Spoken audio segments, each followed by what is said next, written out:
So greetings, Nimrods. So I'm trying this SRT. I'm going to practice here. Hopefully we don't get stuck in the tree again. Yeah, I first time I did this, I was using a Prusik knot as my what do I call it? Your Ascent capture device. Progress capture, I guess is what you call it. But it would not work. I would certainly capture my progress and then would not let go. So I got a few feet off the ground and I decided, well, let's try to break the knot and rappel down. And well, I was hanging there. I could not get that thing to break loose. So I don't know if this is a rope I was using to tie the knot or if the rope was a static line I'm using to climb on. Either way, I could not get a Prusik, and I've tried a couple different lines now and I still can't get it. We'll get that figured out because we like to do things the simple way and I'd like to have a redundant system.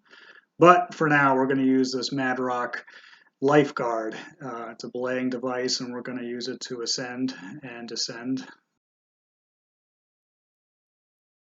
All right, we're going to get this carabiner on the top hole of the hand ascender. Around the rope is a little safety device, but also to give ourselves some mechanical advantage. The rope going through the Mad Rock Lifeguard will go up and through that carabiner, and we can pull down instead of out, and that definitely makes things a lot easier.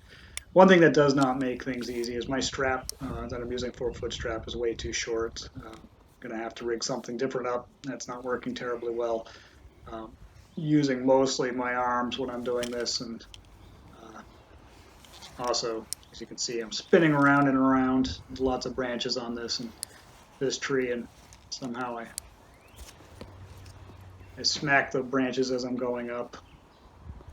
It's not the most graceful application here. Got a lot to learn, but we're getting there. So, like I said, we want to learn how to do this because I figure this has got to be a little safer than what I have been doing, climbing into tree stands, using the metal pegs or a ladder leaned up against a tree or my homemade wood stands. Um, and you go out there at 5 o'clock in the morning with half a coffee and you got all your gear and your gun strapped to you and you're climbing up metal stakes that are covered with ice in the dark and squeezing through a little hole to get into your stand. And I'm thinking it's time to try something a little different, a little more efficient. Also, keep people out of my stands. I always worry that I'm 300 miles away and someone else is using my stand all week, and I go up there for the weekend, and the deer have basically decided not to pass through my stand anymore. I don't know that that's happening, but sometimes I suspect it. So there will be no more foot pegs going up into my stand. I'm going to use SRT. So basically, we're getting about 30 feet off the ground here, and I know that because when I set this rope up and went to put a paracord loop in, I had a 50-foot piece of paracord, and it was about it was a ways off the ground. Actually, I had to jump up and grab one end of it and tie a line to it, and I couldn't reach the other end, so I had to go back up the line to get it back down. It was kind of a pain in the butt. But I know that paracord should work at 25 feet, and it did not work. And also my other line is the blue cord there, the blue static line I'm climbing on is 64 feet, and I had about 3 feet on the ground. So we know that this is set about 30 feet up, and that's higher than I probably would ever hunt from. But again, we're just practicing, and it's a good thing we're practicing because we're learning some hard lessons.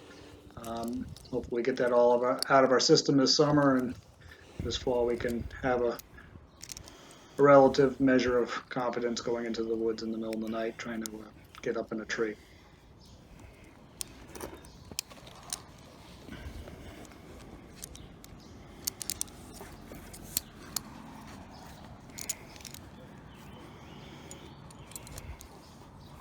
So here we are. We're going to take a look around, and then we'll rappel down the tree.